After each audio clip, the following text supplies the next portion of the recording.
마태복음 26장 1절부터 보시겠습니다.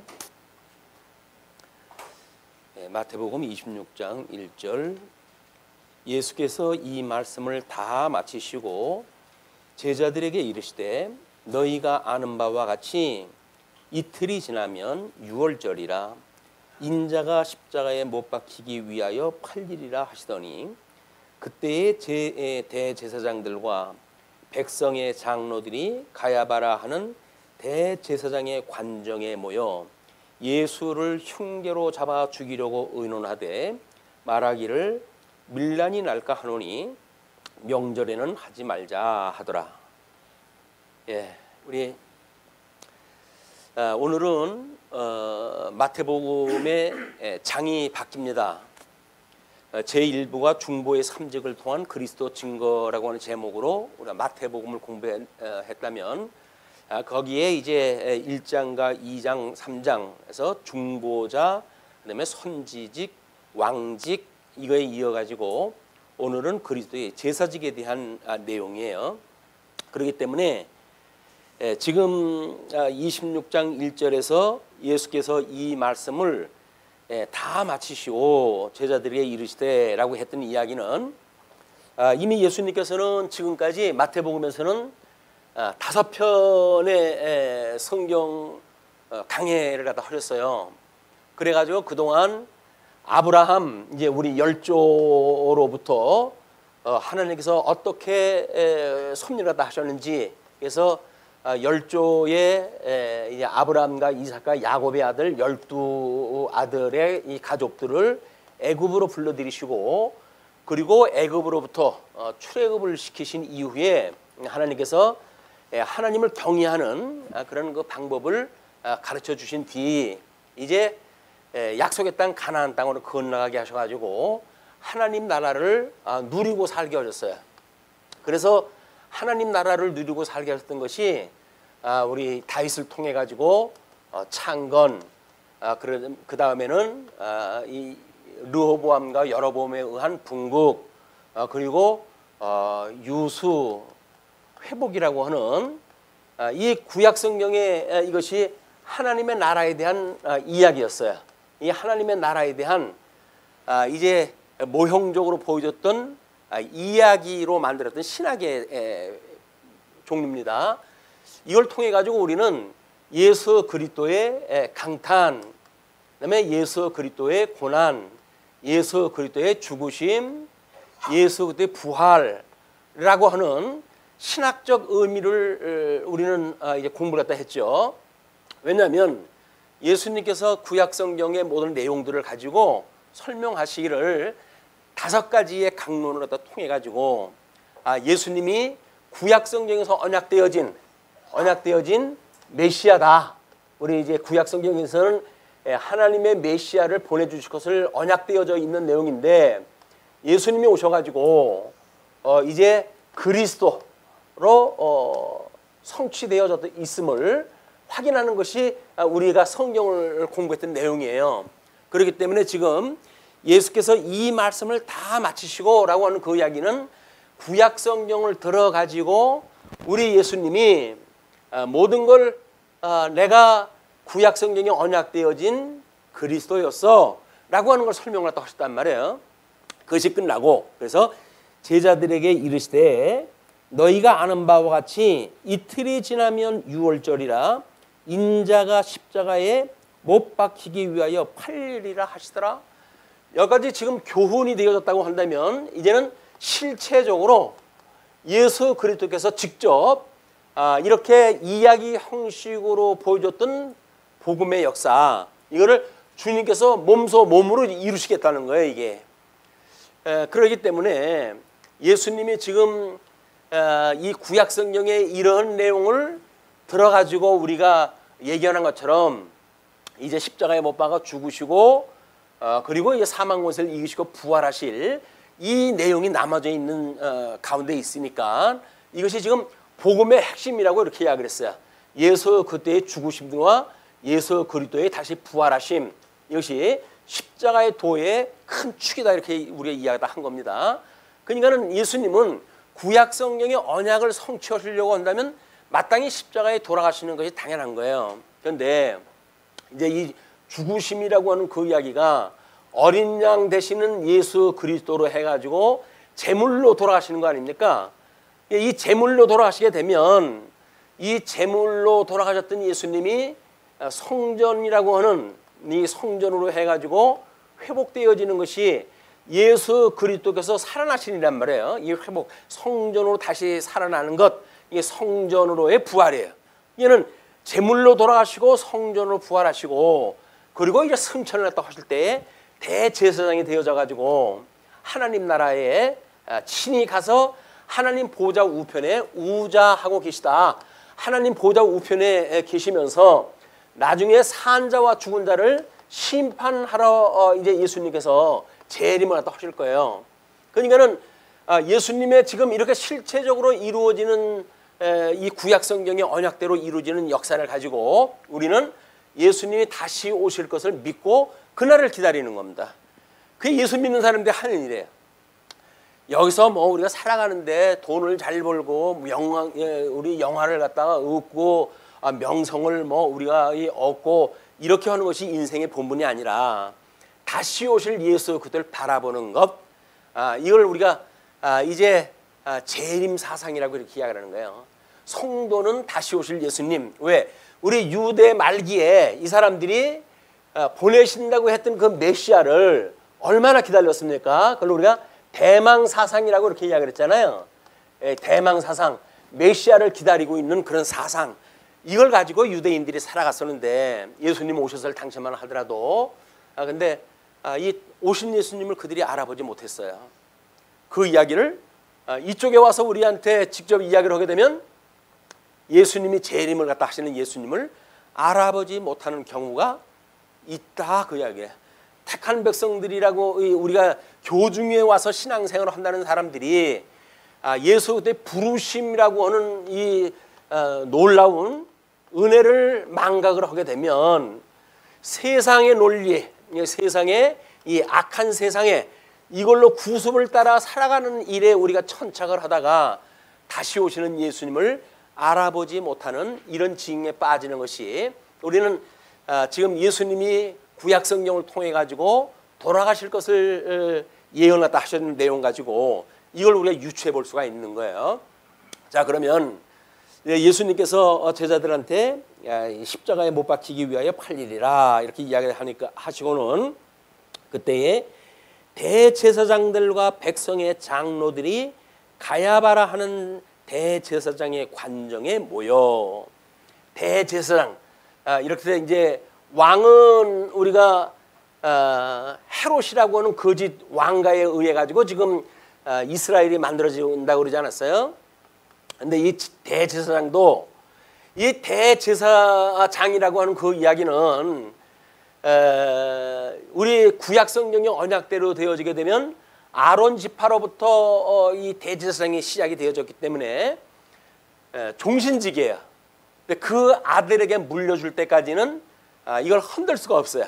근데 예수님 오셨을 때 지금 이 나라는 로마 제국이라고 하는 이 짐승 권세 아래 종로로 타고 있을 때거든요.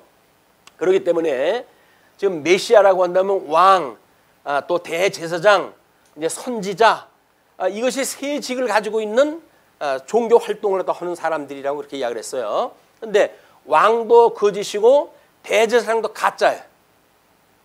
왜? 로마 제국에 얼마나 아부를 하는가에 의해 가지고 대제사장 직임을 임명받고, 그리고 이제 자기네 나라 땅에 와가지고 대제사장 역할을 또 하면서 수장 노릇을 또 하는 것이 이때 거짓 대제사장들 모습이었거든요. 이 거짓 왕가가 지금 그런 아래 거짓 대제사장이라고 하는 가문에서 벌어지는 일이 예수 그리스도의 죽으심의 역사예요. 자, 그러니까 그때의 대제사장들과 백성의 장로들이 가야바라 하는 대제사장의 관정에 모여 이렇게 이야기를 했어요. 이 가야바라고 하는 인물은 현재 대제사장으로 있는 사람의 장인이 되는 사람이에요. 장인이 되는 사람. 그러니까는 뭐 연결되어지는 것도 거짓이고 로마 제국에서 직임을 사가지고 그 일을 했다 하는 것도 잘못되어진 일이니까 전부 가짜들이 행세하는 세상에 가짜. 뭐 우리 요즘 무슨 학위가 가짜라는 동 뭐 이렇게 해가지고 난리도 아니잖아요. 이런 그 문제가 거짓 세상에서 이 악한 거짓 세상에서는 이게 상존하는 거예요. 이게 상존하는 거예요. 우리는 이때 이 사람들만 잘못됐다고 보기가 쉽죠. 왜? 그렇게 해야 나는 빠져나올 수가 있으니까. 근데 우리가 이거를 지금 현재 우리들도 이 더러운 세상 속에서 살고 있다고 하는 것을 공감을 갖다 해야 돼요. 이것이 현실을 직시하는 일이에요. 우리들이 얼마나 악한 세상에 살고 있는지를 직시를 갖다 해야 예수 그리스도로 말미암아 우리의 이 시민권이 이 세상에 있지 아니하고 하늘에 우리의 이 주소를 갖다 두고 살아가는 하늘 시민이라고 하는 이런 자부심을 가지고 신앙생활을 할 수가 있게 되어지는 거예요. 그렇지 않으면 여기서 여전히 이 마귀의 종로 터면서 신앙생활을 한다고 그러니까 이것이 얼마나 처참한지에 대한 모습을 우리 가야바라 하는 대제사장의 관정에 모여져 있는 인물들을 가지고 한번 보죠. 그들이 지금 뭐를 의논을 갖다 하고 있습니까? 예수를 흉계로 잡아 죽이려고 의논하되 이 피의 냄새에 굶주려 있는 이런 그 짐승들의 모습을 보이십니까? 탐욕으로 가득 차가지고 가정 탐욕으로 가득 차가지고 이 늘 피냄새를 갖다가 그리면서 사는 사람들의 입만 벌리면 잡아먹을 것만 연구를 갖다 하고 지금도 마찬가지 아니? 세상에서 뭐 지금 정치판에서 일어나는 그 이야기들 보게 되면 서로들 잡아먹겠대. 서로들 잡아먹겠대. 뭐 이렇게 나라를 염려하고 국민 백성들을 염려하고 사람들이 행복한 나라를 꾸리고 살아간다고는 관심이 없어요. 자기네들 어떻게 하면 그런 그 기득권을 갖다 유지한 채로 행세를 또 하면서 다른 사람들 위에 군림하다 할 것이냐 이런 생각으로 만연되어진 인간들이 지금 대한민국 정치가를 갖다가 장악을 하고 있는 거예요. 짐승들이. 지금은 예수님의 그 대제사장과 이 거짓 우리가 이제 이거를 이 대제사장들이 모여져 있는 그거를 산헤드린이라고 이렇게 이야기를 했어요. 이 산헤드린이라고 하는 거는 우리 유대들의 종교 지도자들의 집단이라고 했어요. 우리 주보의 뒷면에다 이제 그걸 소개했다 해드렸는데 산헤드린이라고 하는 그 이야기는 대제사장을 제외한 70여 명의 사람들을 조직을 갖다 해가지고 모든 일을 갖다 감당하는 사람들이에요. 이 사람들이 여기에는 뭐 제사장도 포함되어지고 바리새파 교인들, 사두개파 교인들, 뭐 또는 장로들 이런 사람들이 모여가지고 종교 지도자네라고 있으니까 지금 세상에서 맞서가지고 싸우는 것이 여기서 진리를 위한 싸움이라는 이야기는 공중 권세 잡은 자들과의 싸움이지 혈과 육의 싸움이 아닌 거예요. 이 혈과 육에 대한 싸움이 아니에요. 기독교에서 진리를 위해서 싸운다는 이야기는 공중 권세 잡은 자 사단과 마귀가 공격해오는 비진리와의 싸움이지 세상 정치를 향해 가지고 강화문으로 모이고 이렇게 하는 사람들이 이게 기독교가 하는 일이 아니란 말이에요. 그 모이는 사람들의 면면을 보십시오. 전부들 부동산인이 뭘로 해가지고 전부 배부른 사람들이 모여져 있어요. 거기 목사라고 모여져 있는 사람들은 나름대로 세상에서 부를 갖다 창출하고 살던 사람들이에요. 그런데 무슨 정의를 따지고 그래요. 하나님의 이름을 따르고 복음을 갖다 따지고 그 더러운 입을 다물라. 이걸 우리가 선언을 해야 돼요. 그걸 기독교가 그거를 만약에 놓치게 되면 세상 논리에 이걸 힘의 논리에 우리가 종노토할 수밖에 없다. 로마 제국 밑에서 이 사람들이 얼마나 정치적인 그런 그 상황으로 세계가 돌아가는지 이걸 우리가 봐야 돼. 정글의 법칙에 의해 가지고 완전히 그 예수님 한 분을 갖다 잡아 죽이려고 혈안이 되어져 있고 그 사나운 송곳니를 갖다 드러내면서 큰 입을 벌리고 다가오는 짐승 권세들의 모습을 봅니까?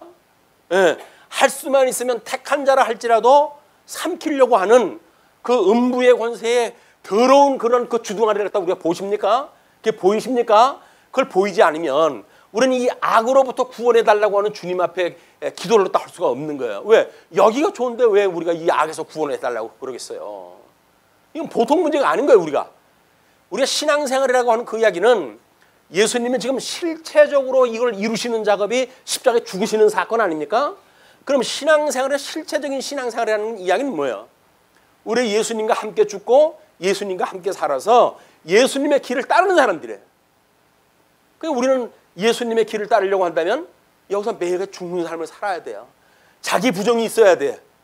세상의 사람들의 논리에 우리가 휘둘려가지고 거기에 그 미혹거리에 흔들려가지고 우리가 줄레줄레 냄새 맡고 따라하는 것이 아니라 우리는 그걸 거절할 수 있는 힘이 있어야 된단 말이에요. 그게 말씀의 능력인 거예요. 말씀을 가지고 있지 않으면 그 진리에 대한 우리들의 그 사모하는 마음이 없으면 세상 논리를 그대로 따라가면서 예수를 믿네라고만 이야기를 하는 거예요. 근데 정말 예수 믿으십니까? 오죽하면 어떤 젊은 여성도가 1인 캐치프레이즈를 하는데 목사님 제발 예수님 믿으세요.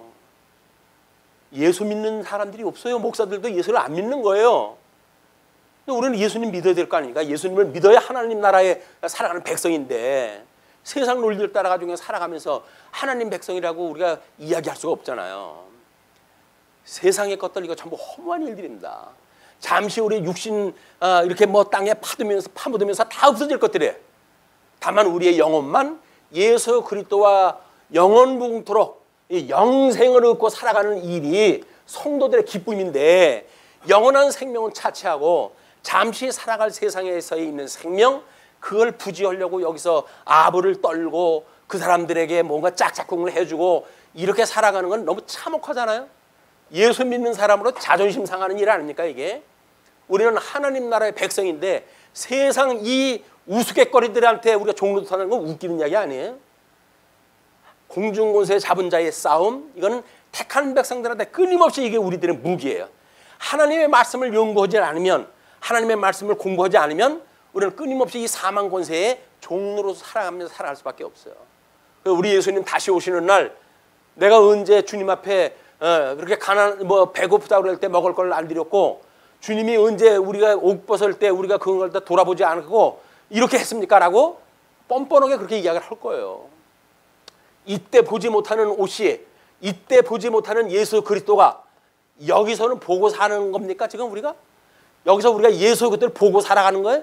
이분하고 함께 살아가는 거예요? 아니잖아요. 이게 아니라고 한다면 다시 오실 때도 못 알아보는 거예요. 우리는 여기서도 끊임없이 온전케 하시는 예수 그리스도를 바라보고 이분만을 바라보는 믿음을 가지고 살아가는 것이 성도들의 삶이다. 예수님 믿으셔야 돼요. 예수님 믿어야 돼요. 세상에 이런 논리를 따라가지고 뭐 신앙생활을 뭐 자기의 몸을 불살라가지고 뭐 봉사를 하는 이거 다 소용없어요. 예수님을 믿지 않는데 그게 무슨 소용이 있어요. 예수님을 우리가 믿고 살아가는 일이야말로 신앙생활을 하는 진수입니다. 이 진수. 이 진수에 대해서 우리 목사님은 우리 예수님은 얼마나 그것이 가치롭고 참다운 구약 생명을 이루시기에 몸소 십자가에 못 박아 죽임을 당하시는 일을 자처하고 계실까라는 걸 우리가 이제 살펴봐야 될 필요가 있어요. 자, 그들은 예수를 잡아주려고 의논을 갖다 하되 아주 그런 그 흉악스러운 목적을 가지고 있으면서도 말하기를 밀란이 날까 하노니 명절에는 하지 말자 하더라. 왜? 그래도 밀란은 무서운 줄 알아요. 사람 숫자가 많으면 자기네들의 이 소수 집단들이 힘부순다는 걸 알거든요. 그러니까는 지금도 이 표를 가지고 이 사람들이 장난을 갖다 치는 거예요. 끊임없이 사람들을 속이고 그래가지고 그 포유를 갖다 따기 위해 가지고 백성들의 마음을 훔쳐가지고 자기 찍어달라고. 선거 때만 우리 국민들한테 큰 절을 갖다 해가면서 아양을 떨지. 거기에 선출만 대 보십시오. 언제 봤다고 그 사람들이 우리한테 뭐 절을 갖다 합니까? 그걸 봐야 돼요 우리가. 그걸 제대로 못 보면 그 사람들의 웃는 얼굴 겸허하게 90도 인설 갖다 해가면서 장신네들이 우리 백성들을 사랑하는 그런 선량이라고 거짓말을 하는 그런 그 거짓말을 읽어낼 수가 없어요. 저 사람이 왜 나한테 아양을 떨지? 봐야 돼 그걸. 나한테 뭘 뺏어가려고 그러지? 뭘 뺏어가요? 우리 주권 뺏어가려고 그러지. 그리고 자기가 그걸 위임받아가지고 내가 너희들의 주권을 위임받았으니까 이제는 내 말 들어 해가지고 그 백성들 앞에 전부 잡아 죽이는 일을 갖다 해가는 일이 정치 집권들이 세상 정치 집단들이 하는 일이에요. 이게 여기서 뭔가 아름다운 세상을 부각되는 일은 있을 수가 없는 일이에요. 이 실체를 우리가 바로 봐야 돼. 그래, 아, 세상에 우리가 여기다가 우리는 관심을 가지고 살아갈 때가 아니로구나. 이건 다만 예수 그리스도를 사모하면서 그분 앞에 우리가 어떻게 살아가야 될지를 배우는 학습의 장으로서 이 가치가 있는 거지. 여기서 뭐 열심히 봉사하고 뭐 전도상을 받고, 전도상 받아가지고 모르시겠다고요. 주님이 모르는 전도상. 우리 예수 그리스도만 바라보는 신앙생활, 이것을 우리 예수님의 이 실체적인 몸소 십자가에 죽으시는 고난, 이걸 읽어내면서 우리가 그런 신앙생활을 다 배울 필요가 있는 겁니다. 자, 그러면서 6절로 13절 보시게 되면 베다니 여인의 도유 사건이 소개가 되어지는데요.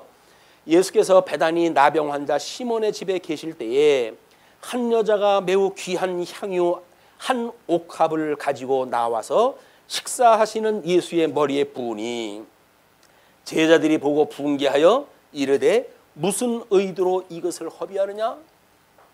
자, 거기 무리에는 제사장이 있었고, 예수님이 계셨고, 그리고 식사를 갖다 하는 그런 그 가운데에 제자들과 어떤 한 여자가 있었어요. 근데 식사 도중에 여자가 예수님 머리에 기름을 갖다 부으는 일을 갖다 하니까 제자들이 그걸 보고 분개합니다. 집단적인 그런 그 우리 숫자를 갖다가 조심을 갖다 해야 될 이유예요. 왜? 거기다 향유 한 옥합을 부는 여자는 여자 하나예요. 거기서 분개하는 사람들은 제자들이에요. 권위가 있는 그 제자들이 지금 그걸 분개를 갖다 하면서 왜 이것을 허비하느냐라고 이야기를 하니까 이것을 명분을 대지요. 이것을 비싼 값에 팔아 가난한 자들에게 줄 수 있었겠도다 하거늘. 늘 명분을 앞세우는 자들, 여기에 이 짐승 그런 그 피냄새에 굶주린 자들이 명분이 있어야 될 거 아니에요. 명분이 있어야. 그냥 명분을 앞세우는 자들이 그 짓을 다 하는 거예요. 그런데 예수께서 아시고 그들에게 이르시되, 이제 재판장이신 예수님이 그걸 이제 평가를 다 해주십니다. 너희가 어찌하여 이 여자를 괴롭게 하느냐? 그가 내게 좋은 일을 하였느니라. 자, 예수님이 보셨을 적엔 좋은 일이에요. 좋은 일은 예수님이 보셨을 때 이 좋은 일이라고 하는 건데, 제자들이 여기서 이 비진리 속에서 훈련되어졌던 제자들, 예수님한테 3년 동안이나 배웠음에도 불구하고 이들은 지금 이 선한 일이 무엇인지 모르는 거예요. 그리고 이 세상에서 있는 이 악한 일, 이 악한 일에 대한 이런 그 뜻을 가지고 지금 선한 일을 갖다 하는 여자를 갖다 비난하다 한 거란 말이에요. 지금 제자 예수님과 함께 식사하는 자리에 있던 사건이에요. 제자들과 함께 있었던 사건이에요. 우리들하고 멀리 있지는 않습니다. 과연 우리가 그런 걸 어떻게 볼 것인가 라고 하는 문제를 여기서 확인할 수가 있는데, 제자들은 뭐 그걸 팔아가지고 비싼 값에 팔아가지고 가난한 자들에게 줄 수 있었겠다라고 하는 것이 종교 행위로 훈련되어진 다른 사람을 갖다 돕는 그런 그 일들, 명분이 있잖아요. 이게는 그런 일로 해가지고 훈련되어진 그런 그들의 문제가, 윤리 문제가 결국은 하나님의 뜻을 분별하지 못하는 훈련이 되어진다. 신앙생활이 고착되어지는 건 무서운 일이에요. 그게 잘 훈련돼 가지고 우리는 정말 뭐 선한 마음으로 예수를 믿는 것 같은데 아무런 문제의식도 없이 예수를 믿는 거예요. 예. 우리 부모님이 예수님을 믿었고 거기에서 우리가 가정교육을 받아왔고 예수님 믿고 그렇게 신앙생활하는 것이 당연하니까, 그냥 당연하니까 하는 일, 명분에 의해서 어떤 명제적인 그런 그 윤리관에 빠져가자 하는 일들을 경계하지 않으면 안 돼요. 우리들이 하는 일이 지금 내가 왜 일을 갖다 하고 있지? 이것이 우리가 늘 이걸 질문을 해요. 자기한테 내가 오늘 교회 왜 나와야지? 교회 나오면 내가 뭘 갖다 하기 위해서 교회 나온 거지? 라고 하는 목적의식도 없이 교회를 나오게 되면 그냥 또 뭐 우리 선한 마음으로 목사님이 얼마나 그 힘들어하겠냐, 성도들도 많지 않은데 나마저 자리를 갖다 비게 되면 감사합니다. 감사한데 본인한테는 아무 득이 안 돼요. 이덕성이가 쏘고면 뭐 위로가 될는지 모르겠죠. 그래도 이렇게 선한 마음으로 나와주시니 감사하지. 근데 만약에 그런 이유로 나왔다고 한다면 아무런 의미가 없어요. 예수님 때문에, 예수님 말씀 때문에, 그 말씀이 아니면 세상을 살아갈 수 있는 힘이 없기 때문에 사모하는 마음으로 우리가 교회당에 발걸음을 들여놔야 이게 신앙생활이 되어진단 말이에요. 자, 그런데 예수님께서 그렇게 이야기를 하죠. 가난한 자들은 항상 너희와 함께 있거니와 나는 항상 함께 있지 아니하리라.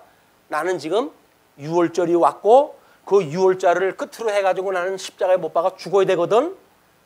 그냥 좀 나를 위해서 한 일인데 너희들이 왜 나서가지고 그걸 비난을 갖다 하지? 뭐 가난한 자들을 위해 가지고 도왔으면 좋았을 걸 그랬다고? 가난한 자는 너희들하고 평생 같이 있을 거야. 나는 내일 모레 죽잖아. 그럼 나를 위해서 무엇인가 할까를 갖다 생각을 해야지. 뭘 가난한 사람을 오지랖 넓게 생각을 해? 예수님의 그 당연한 질문 아니에요? 오지랖은 넓은 척 하는 거예요 여기서. 왜? 예수님 보는데 선한 뜻을 보이려고. 제가 이 얼마나 아름다운 판단입니까? 그 얘기 아니겠어요? 그랬더니 예수님이 하시는 말씀이 그게 아니라는 거예요. 근데 우리가 늘 성경 공부할 땐 그러잖아요. 이렇게 했을 때 이런 어떤 우리들의 목적적 가치가 무엇인지, 이 목적적 가치에 의한 이걸 추구하는가 아니면 수단적 가치에 의한 것을 목적으로 삼고 살아가는가, 이걸 분리하겠다 해내지는 않으면 늘 이것에 대한 정당화를 우리는 주장을 할 수밖에 없어요. 왜? 이게 목적인데 이게 흐트러지게 되면 우리 허나만 하네 이게. 그냥 이걸 정당화한다는 이야기가 종교행위란 말이에요. 종교행위. 일 중심으로의 신앙생활. 그러나 우리는 계시 중심으로의 신앙생활이 되어져서 하나님이 오늘도 나한테 은혜를 주셔서 하나님의 말씀을 들을 수 있는 길을 주시고 여건을 주시고 그래서 우리의 발걸음을 주님의 몸된 교회까지 옮기게 하셨고, 이거 전부 은혜의 섭리예요. 이게 은혜의 섭리로 깨닫고 우리가 이걸 봐야지 일 중심으로 보는 일은 신앙의 본질이 아니란 말이에요. 신앙생활을 하면서 우리가 잘못되어지는 일이 거기에 한계가 있는 겁니다.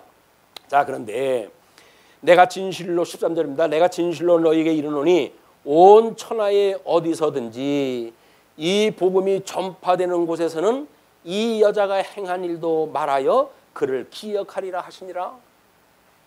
물론 뭐 제자들도 기억을 하죠. 우리가 이 제자들도 기억을 하지만 예수 그때 죽으심에 지금 죽는 이게 이제 우리가 장사 지내는 일 아니에요? 장사 지내는 지.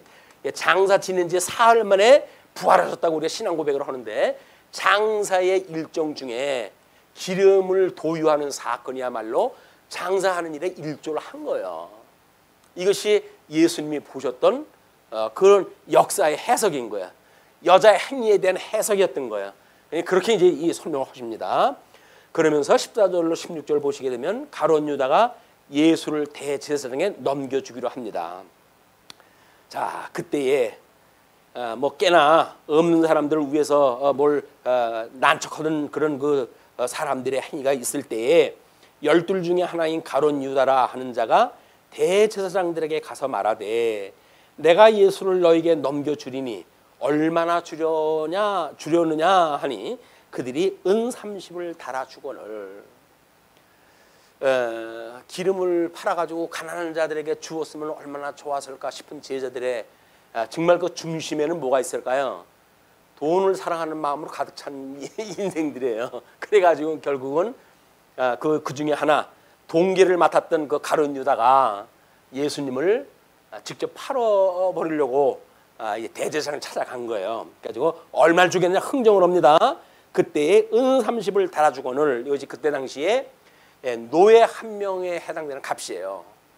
예수님은 노예 한 명의 값으로 치부가 되어지고, 그래서 결국 어린 양, 유월절 어린 양으로 돌아가시게 되어지는 겁니다. 그가 그때부터 예수를 넘겨줄 기회를 찾더라. 기회를 찾는 사람들이 외향적으로 달라진 게 있을까요? 눈치챌 수가 없어요. 아주 조심스럽게 접근을 하기 때문에. 자, 그래서 17절에 이제 19절까지 예수께서 시키신 대로 제자들이 유월절을 준비합니다. 무교절의 첫날에 제자들이 예수께 나와서 이르되 유월절 음식 잡수실 것을 우리가 어디서 준비하기를 원하시나이까?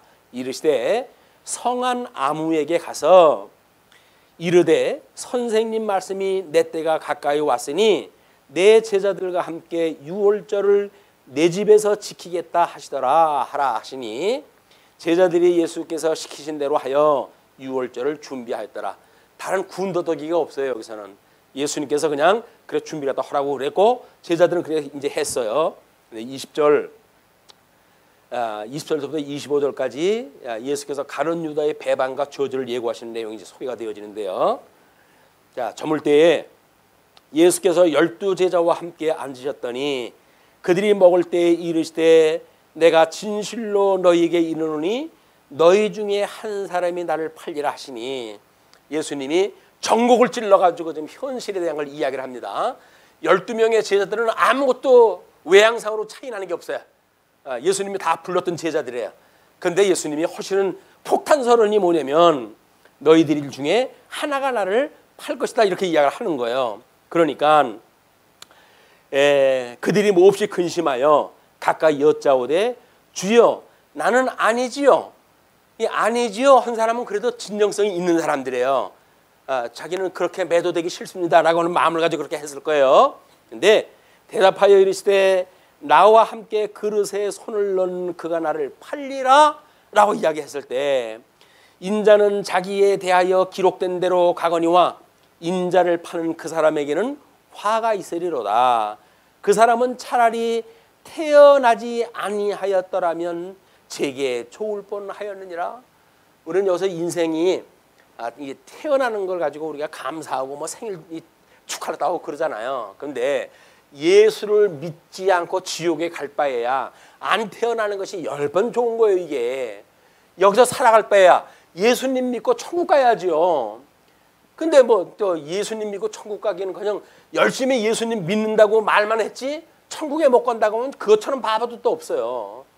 근데 예수님께서 지금 하시는 이야기가 그렇습니다. 이렇게 이야기를 하니까 그 25절에 예수를 파는 유다가 대답하여 이르되 라삐여 나는 아니지요. 다른 11명의 제자들하고 똑같은 질문을 갖다 해요. 근데 우리는 이미 결과를 알고 있고 과정을 알고 있잖아요. 이 성경을 통해 가지고. 그래서 이 듣기는 느낌이 어떠십니까? 11명의 제자들이 주님 저는 아니시요 라고 이야기했던 느낌과 가룟 유다가 은 30까지 받아가지고 지금 여기 있는 거예요. 그리고 예수님 앞에서 주님 나는 아니지요 라고 하는 그런 어감이 뭐가 다른가요? 단어로 봤을 땐 똑같아. 이거 구분할 방법이 없잖아요. 외양으로는 여기서 구분이 안 된단 말이에요. 외양으로는. 그러니까 예수 그리스도 생명되셨던 예수 그리스도와 함께 우리가 연합되어졌다고 하는 믿음을 갖지 않으면 세상의 성도의 삶이 아무런 의미가 없는 거예요. 우리가 예수님으로 같은 생명을 누리게 되어졌다. 한 생명의 이제 소유자다라고 했을 때 우리는 그걸 지체라고 그러는 거예요. 지체. 예수님의 몸이 되어져서 주님의 몸된 교회의 성도가 되어졌기 때문에 예수님의 사랑으로 인하여 우리가 피차 서로 사랑하는 관계를 갖고 살아가는 것, 이것이 성도들의 삶이란 말이에요. 이게 아니게 되면 우리는 여전히 예수님 앞에 주님 저는 아니지요 라고 하는 질문을 더 살아갈지 몰라요. 주님께서 우리를 쳐다보고 계시면서 우리 우자에 계신 주님이 어떤 분이에요? 대주제가 되신 분 아니에요? 천하만국을 다 하감하고 계신 분 아닙니까? 전부 내려다보고 계신 분인데 불꽃 같은 눈을 우리에다 쳐다보고 계신 분인데 주님한테 우리 양심의 거리끼는 주님 저는 아니지요? 라고 하는 질문을 만약에 하실 생각이 있다고 한다면 아예 버리시기 바랍니다. 그리고 회개하고 주님 앞에 우리가 이 주님을 영접하는 일이 우리한테 급한 일이다. 그렇게 하면서 그들이 아니지요 대답하시되 내가 말하였도다 하시니라. 아니죠 라고 했을 때 예수님은 지각히면서 예수님은 지각히면서 자 26절서부터 29절까지 예수께서 만찬을 통해서 유월절의 의미를 가르쳐 주십니다. 그들이 먹을 때에 예수께서 떡을 가지사 축복하시고 떼어 제자들에게 주시며 이르시되 받아서 먹으라 이것은 내 몸이니라 하시고 또 잔을 가지사 감사 기도하시고 그들에게 주시며 이르시되 너희가 다 이것을 마시라. 이제 다음 주면 우리가 추수감사주일로 지키게 되잖아요. 그러면 1년에 2차례밖에 없는 성찬이 이제 다음 주에 진행이 되어집니다. 새로운 감정을 가지고 우리가 이 성찬에 참여할 수 있지 않을까 이런 생각이 들어요. 이것은 죄사함을 얻게 하려고 많은 사람을 위하여 흘리는 바 나의 피 곧 언약의 피니라. 예수님이 십자가에 못 박아 죽으실 이 사건, 어린 양으로 지금 제물로 돌아가셔야 될 이 피, 이 피는 만인의 죄를 대속하시기 위한 피란 말이에요. 그런데 그 대속의 은혜를 갖다 노래하는 자가 있는가 하면 예수님의 그 피를 못 마셔가지고 지금도 우는 사자와 같이 택한 백성들한테 공격을 해오는 마귀 집단이 있단 말이에요. 이게. 또 잔을 가지사 감사기도 하시고 그들에게 주시며 이르시되 너희가 다 이것을 마시라. 이것은 죄사함을 얻게 하려고 많은 사람들 위하여 흘리는 바 나의 피 곧 언약의 피니라. 그러나 너희에게 이르노니 내가 포도나무 위에서 난 것을 이제부터 내 아버지의 나라에서 새 것으로 너희와 함께 마시는 날까지 마시지 아니하리라 하시니라. 우리 예수님께서 포도에서 난 것은 이때의 관용구적으로 사용되던 거예요. 포도주를 의미하는 그 포도주는 지금 다른 때의 포도주와 달리 예수님께서는 유월절이라고는 절기에 지금 마시는 포도주예요. 그걸 우리 주보에 소개되어진 대로 유월절이라고 하는 것이 어떻게 지켜졌는지 그걸 보게 되면 출애굽을 했을 때 애굽 땅에서 인도하여 내실 때 우리가 유월절 절기를 주님께서 제정을 해 주셨는데 언약의 땅 입성을 갖다 하셨을 때 우리 가나안 땅 이제 이 요단강을 건너고 가나안 땅에 들어갈 때 최초 유월절을 지키게 돼요. 유월절을 갖다 지키게 되어지는데 그리고는 12지파가 이 입성을 갖다 해가지고 12지파가 회복이 되어질 때 자 분국이 되어졌어요. 그리고 이제 곧 바벨론의 포로로 끌려가게끔 되어져 있습니다. 요때 하나님께서 요시야라고 하는 이 왕을 이제 남쪽 유다의 왕으로 세우시고 그리고 북쪽 이스라엘과 남쪽 유다 모든 이스라엘 지역을 종교 개혁을 갖다 일으켜요. 그래 놓고는 여기서 12지파 이 북쪽 이스라엘의 11지파를 다 초청을 갖다 해가지고 유월절을 지키게 돼요. 요시야 때 지키게 되는 이 유월절은 종교 개혁이라고 하는 걸로 해서 정치적으로 해서는 분국이 되어졌지만 언약자손이라고 하는 12지파라고 하는 그런 입장에서 봤을 적에는 통합이 이루어진 거예요. 12지파 언약자손의 통합이 이루어진 거란 말이에요. 나라는 이미 북쪽 이스라엘은 국호도 가지고 없어져 버렸죠. 그러나 분국되어졌던 남쪽 유다는 유다라고 하는 이름으로 바벨론의 포로로 끌려가게 되어지는데 그 바벨론의 포로로 끌려가시기 전에 하나님께서는 12지파를 나뉘어져 있던 12지파를 하나의 언약자손으로 묶어주셨다. 언약자손이 누구예요? 이 언약자손이야말로 바로 예수님에 대한 사건이거든요. 여기서 말했던 모든 언약자손에 대한 이야기는 이 언약자손이라고 하는 그 이야기는 바로 예수 그리스도를 이야기하는 거예요.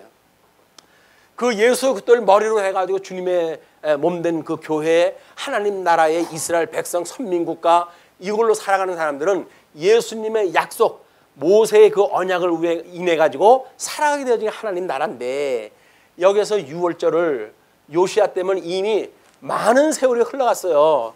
거의 뭐 한 600여 년의 세월 가까운 세월이 지나갔는데 유월절은커녕 얼마나 악을 갖다 쌓고 살았는지 그런 그 나라가 분국되어졌던 그 나라의 모습입니다. 그때 주님께서 그걸 하나로 이제 묶어주신 거예요. 그리고 유수로부터 회복되어졌을 때 그를 고토로 돌아와서 성전 봉헌 후에 유월절을 지켜야 됩니다. 회복되어졌을 때 이 회복돼가지고 성전을 다시 봉헌을 딱 하고 유월절을 또 지키게 돼요. 이 유월절은 요시야 때 지키게 되어지고 회복되어질 때 지키게 되어지고 그리고 실체적인 그 회복으로 해가지고 예수 그리스도께서 이루신 유월절 이것이 오늘 마태복음 26장을 통해서 우리가 지키게 되어지는 유월절의 모습이에요. 자, 유월절은 이 언약 백성들은 지금 언약자손이라고 하는 사람들은 아브라함으로 인해 가지고 할례를 받았다고 하는 이걸로 해가지고 기고만장하고 살았어요. 난 뭐 이제 할례받은 언약 백성인데 뭐 내가 어떻게 어디 가겠어? 라고 하는데 그렇지 않아요. 여기서 지키는 예수님께서 우리 모세가 주시는 유월절을 지키지 않는 자는 다 대에서 끊어버리라 이렇게 약속이 되어져 있기 때문에 할례받은 백성이라도 유월절을 지켜야 되는 거예요. 이거를 예수님 우리가 모시고 사는 교회에 와가지고는 우리 예수님 믿었을 때 세례를 받아가 다 교인이 됐어요. 세례를 예수님과 함께 죽고 예수님과 함께 살았습니다. 예수님과 한 몸이 되어졌습니다. 우리 예수부터 연합이 되어졌습니다. 라고 해가지고 신앙 고백을 갖다 해가지고 세례를 받았거든요. 근데 살아가는 도중에 왜 이 악해서 이 살아갈까요? 여기다가 하나님의 은혜를 왜 잊어버리고 살아갈까요? 유월절의 의미 이거를 뭐라고 그랬어요? 이걸 성찬이라고 해요. 성찬, 성례, 세례와 성찬이라고 하는 성례를 잊어버리고 살게 되어지면 우리는 나는 뭐 하나님 믿었던 언약 백성인데 뭐 내가 예정되어진 백성인데 뭐 어디 가겠어 내가 하나님 나라 갈 거는 따놓은 당상이지 라고 믿고 만약에 여기서 만만하게 신앙생활을 한다면 그건 거짓 것에 미혹된단 말이에요. 왜? 끊임없이 이 성례를 통해 가지고 이 우리 성례라고 하는 은혜의 방편 여기서 우리가 은혜를 통해 가지고 하나님의 이 감동을 가지고 살아가게 되어진 건데 은혜의 방편이 말씀 그 다음에 성례 그 다음에 기도 이렇게 되어져 있는 거예요. 이 세 가지가 은혜의 방편으로 주신 거예요 우리를. 그런데 말씀 아이 뭐 예수 믿는 거 우리가 뭐 언약대로 이루신 여호와 내가 잘 알지 이래가지고 구체적인 성경 공부를 갖다 안 한다고 생각을 하시게 되면 우리는 썩고 있는지도 몰라요. 또 성례 세례는 뭐 어쩔 수 없이 세례 받아야 교회 들어오니까 세례는 받았는데 교회 안 나오니까 성찬 받을 수 없잖아요. 그러니까 성례를 받지 못함으로 해가지고 은혜를 깨닫는 시간들을 계속 잊어버리고 있는 시간들. 그리고 기도 아니 하나님의 언약대로 되어지는 거지 뭐 내가 기도한다고 되어지나? 라고 해서 기대를 갖다 우습게 여긴다고 한다면 그것도 은혜를 받는 방편을 빼앗기는 거예요. 하나님의 일에 언약되어진 일들은 성도들의 기도를 통해서 확신할 수가 있는 거예요. 믿음에 확신할 수 있는 것. 기도를 갖다 하지 않는 걸 갖다가 뭐 자랑스럽게 하나님께 내가 기도한다고 들어주시겠어?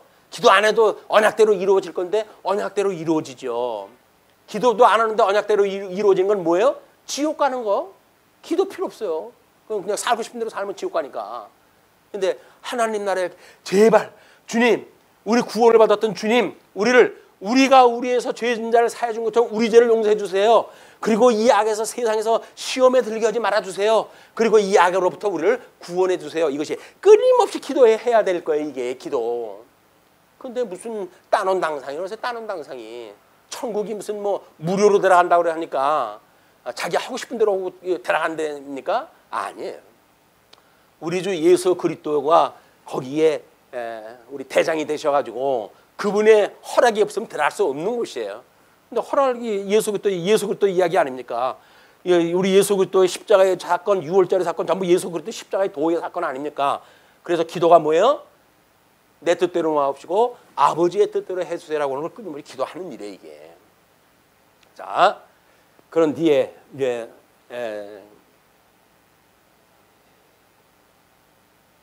그렇게 마시지 너희는 너희와 함께 마시는 날까지 마시지 아니하리라 하시니라. 그러니까 마지막 유월절이다 이게. 그러니까 선언을 갖다 하시는 거예요. 그리고 이제 30절 보시게 되면 할렐 시편 우리 113편서부터 118편이라고 이렇게 이야기를 하는데 그걸 부르면서 감난산으로 가게 됩니다. 그러니까 이제 그 이때의 그런 참이라고 하는 그 이야기는 시편을 예수님이 이제 앞장서시고 그리고 제자들이 뒤를 따라서 갈 거 아니에요. 그럼 이제 118편서부터 해가지고 우리 거기서 이야기하는 할렐 그 시편이 113편서부터라고 그랬잖아요. 113편으로 해가지고 118편까지 예수님이 찬양을 하시게 되면 제자들이 할렐루야 하고 답례를 갖다 하는 거예요. 할렐루야. 요즘은 뭐 목사님이 뭘 갖다 해도 할렐루야 하고 응답을 갖다 하니까 이 할렐루야 할 때 가룟 유다가 포함되어 있습니까? 포함되지 않았습니까? 할렐루야 좋아하다가 멍들어요. 정말 말씀이 사실이 그러한가 우리가 확인이 돼야지 가짜를 갖다 이야기하는데도 할렐루야 아멘 이렇게 하는 거는 잘못되어지는 길로 가는 첩경입니다. 자, 그렇게 하죠. 31절로 35절 구약 성경을 들어서 제자들의 배신할 것을 예고하십니다. 그때 예수께서 제자들에게 이르시되 오늘 밤에 너희가 다 나를 버리리라. 기록된 바 내가 목자를 치리니 양의 떼가 흩어지리라 하였느니라. 우리 스가랴서 13장 7절 말씀을 인용하다 했는데 그러나 내가 살아난 후에 너희보다 먼저 갈릴리로 가리라. 베드로가 대답하여 이르되 모두 주를 버릴지라도 나는 결코 버리지 않겠나이다. 이 뱃사람 출신의 배심 두둑한 이 베드로의 이 기고만장한 자신감을 보십시오. 이걸 이해하다 하죠. 버리지 않겠나이다. 예수께서 이르시되 내가 진실로 내게 이르노니 오늘 밤 닭 울기 전에 내가 3번 나를 부인하리라. 예수님께서 미리 예언을 했다 해요. 왜? 예언대로 그 사건이 일어나야 땅을 치고 통곡을 하지요. 그냥 우연히 이것이 이루어지게 되면 그냥 뭐 우연히 그랬다고 믿어지니까 하나님께 미리 못을 박아놓는 거예요. 이는 하나님께서 언약을 하시고 언약대로 이루어가시는 그 일은 하나님께서 해가신다고는 이 주권자가 누구라고 하는 그거를 지시하는 거예요. 그래서 우리 위에 주보의 맨 위에 그림에 언약의 성질로 본 탈속과 자기 부정이라고 하는 그 내용을 소개해드렸어요. 그래서 우리 그 신앙을 동기로 유발하는 은혜성 이렇게 이야기했다 했잖아요. 그러니까 우리들의 그 신앙을 동기를 갖다 부여하는 건 뭐예요? 하나님께 주시는 은혜예요. 은혜가 아니고서는 할 수가 없어요. 이거를 은혜가 그 동기가 다 이제 부여가 되어지는 거예요.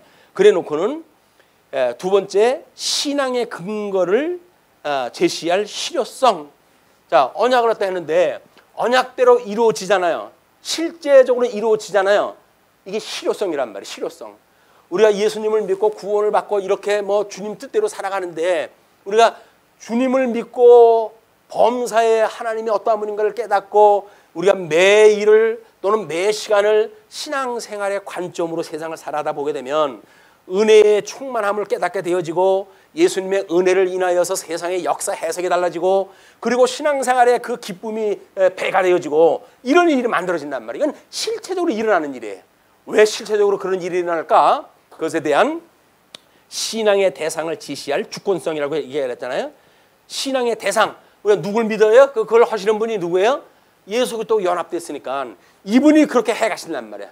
하늘에서 우리가 딱 이렇게 온전케 해가시는 분이에요.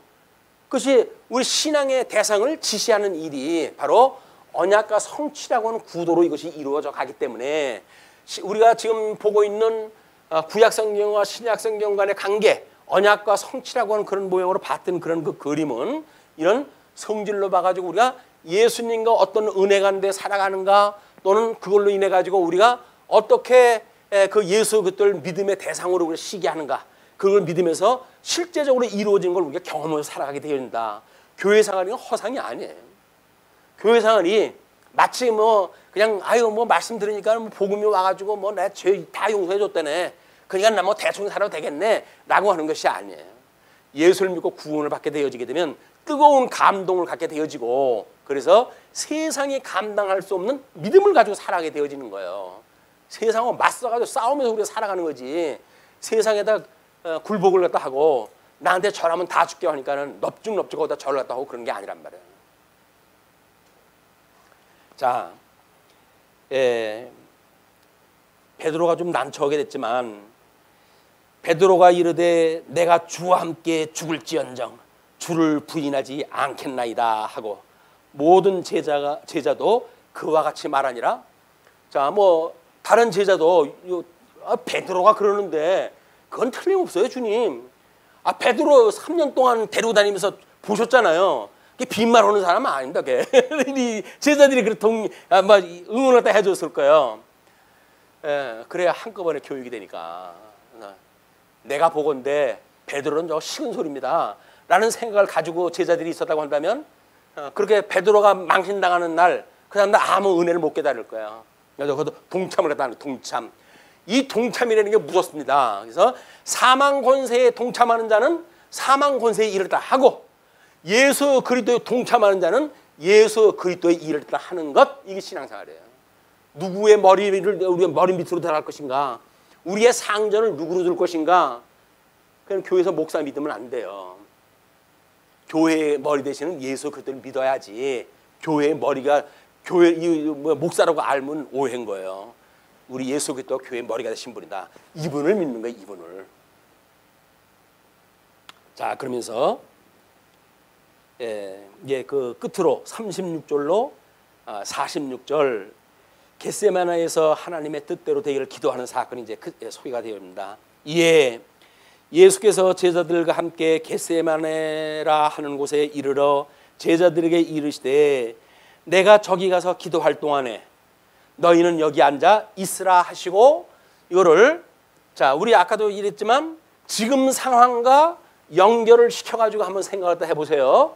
지금 예수님이 하시는 제자들하고 있었던 그 사건을, 왜 이거는 우리 복음서는 지상사역으로 아주 언약이고 성령이 오신 데는 주님의 몸된 교회를 통해서 이게 성취되는 사건 아닙니까? 이게 투영이 돼야 돼요. 어떤 모습으로 우리한테 보여질 것인지.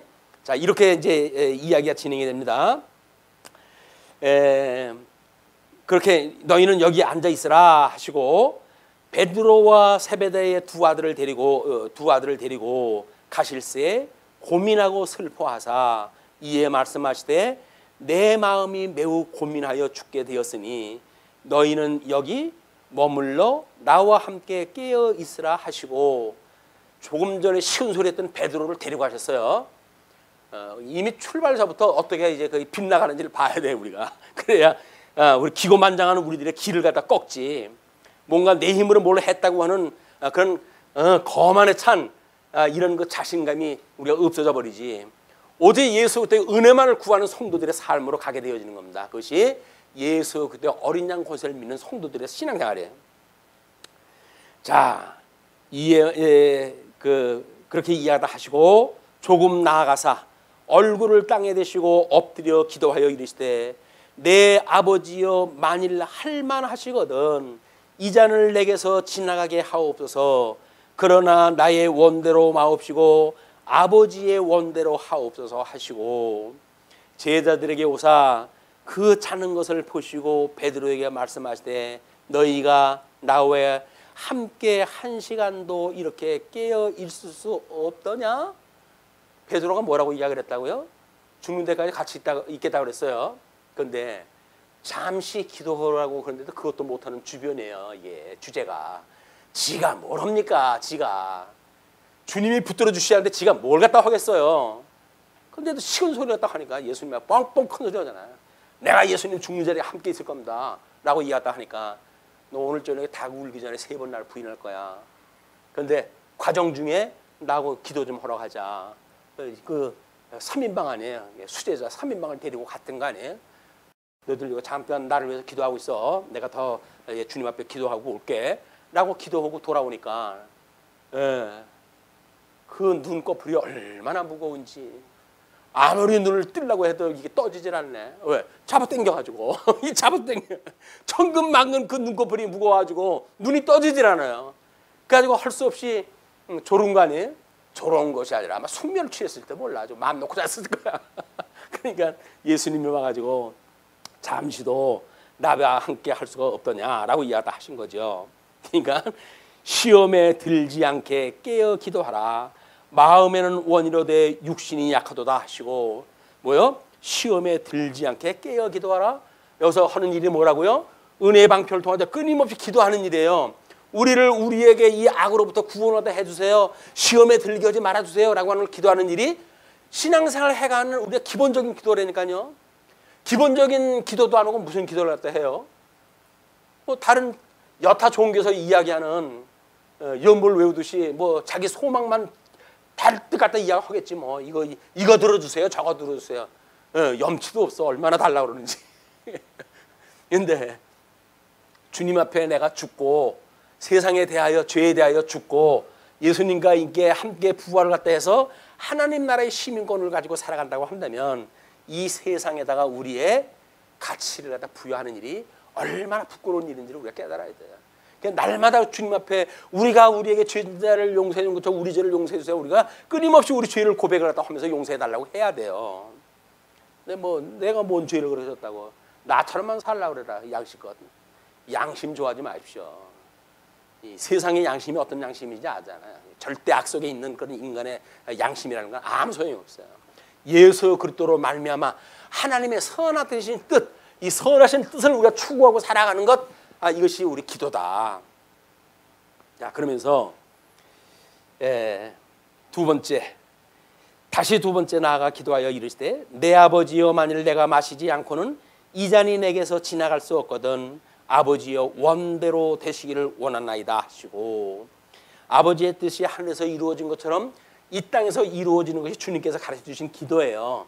그렇게 될 줄 알아요. 그런데 인간의 몸을 입고 오셨다고 하는 이 비하의 신분을 가지고 계신 예수 그리스도, 이 인간의 모습을 가지고 오셨다는 그 모습을 보여주는 장면이 고민을 했다 하는 거예요. 이렇게 참 인간답게 죽음 앞에서 그렇게 해가는 모습을 보여주시고, 다시 오사 보신즉 그들이 자니, 한 번이라면 실수라고 그러지, 두 번이면 한 번은 우연이에요. 두 번은 뭡니까? 그건 필연이에요. 필연.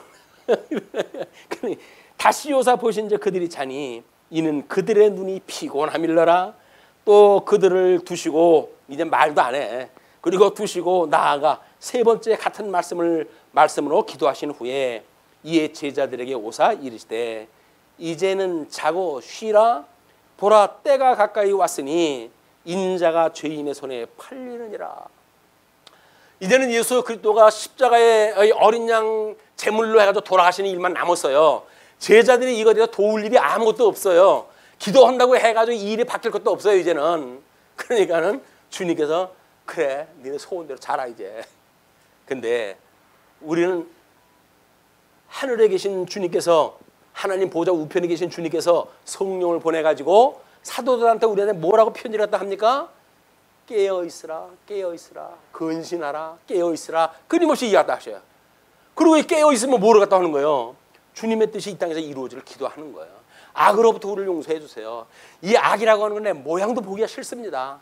예수님 믿기 전에 제가 세상에서 우리가 저질렀던 죄악 생각만 해도 끔찍합니다. 주님 거기서 나를 용서해 주셨으니 다시는 그 죄 지지 않도록 주님께서 저를 붙들어 주세요 라고 하는 것이 은혜를 깨달은 사람들의 기도예요. 예수님을 믿고 변화가 되어졌다고 하는 사람들이, 아니 거기서 우리가 죽었던 날을 살려주신 거 아니에요. 죽었던 날을 살렸던 주님이라고 한다면 그 주님 앞에 은혜를 우리가 기도하다 하는 거지. 주님은 죽었던 날을 살리셨다고 기도를 갖다 해놓고는 그러는 건 구하는 건 어떤 걸 구해요? 우리 죽기 전에 있었던 여기서 누리고 살던 그거 갖다 구하는 이야기는 신앙생활이 본질적으로 아니다. 끊임없이 우리 주 예수 그리스도를 생명의 주로 우리가 믿고 실적으로 살아계신 분이고 우리를 하감하고 계신 분이라고 믿는 일이 신앙생활을 하시는 거예요. 그러니까 이제 그렇게 40절 일어나라 함께 가자. 보라 나를 파는 자가 가까이 왔느니라. 이제 가룟 유다가 이 대제사장들 몰고 이제 이렇게 모처에 이제 오게 되면 내가 사인 보낼게. 걸려 와라. 라고 해가지고 몽둥이를 들고 온 거예요. 지금 이제 예수님 잡아 죽이려고. 네, 예수님이 더 가증한 모습이 이제 가룟 유다가 웃는 얼굴로 입을 맞추고 이렇게 인사를 갖다 허물어 해가지고 결국은 인간의 비참함을 우리가 이제 다시 한번 체험하게 됩니다. 그럼에도 불구하고 여전히 죽었던 우리를 살리셨고 지금도 여전히 죄 안에서 우리가 우리의 욕심을 따라 살아가는 우리들을 주님께서 불쌍히 여기시고 우리들에게 새 마음을 늘 주시고 깨어 있도록 우리가 이 말씀을 듣게 하시고 그리고 주님의 그 뜻이 무엇인가를 분별해서 기도할 수 있는 마음을 주시도록 하나님의 말씀을 가지고 우리 기억나게 하시는 이 사건이야말로 은혜에 지금 우리가 발을 디뎌놓고 있는 거예요. 주일날 와가지고 이런 생명의 말씀을 듣고 우리가 위로가 되어진다고 한다면 그분들은 하나님의 은혜를 다시 깨달은 거예요. 일주일 내내 일하다가 잊어버렸던 하나님의 은혜를 우리가 다시 기억하는 일이다. 그 은혜의 감동을 가지고 또 새로운 한 주 살아가시길 빌면서 말씀을 줄이겠습니다. 기도하시죠.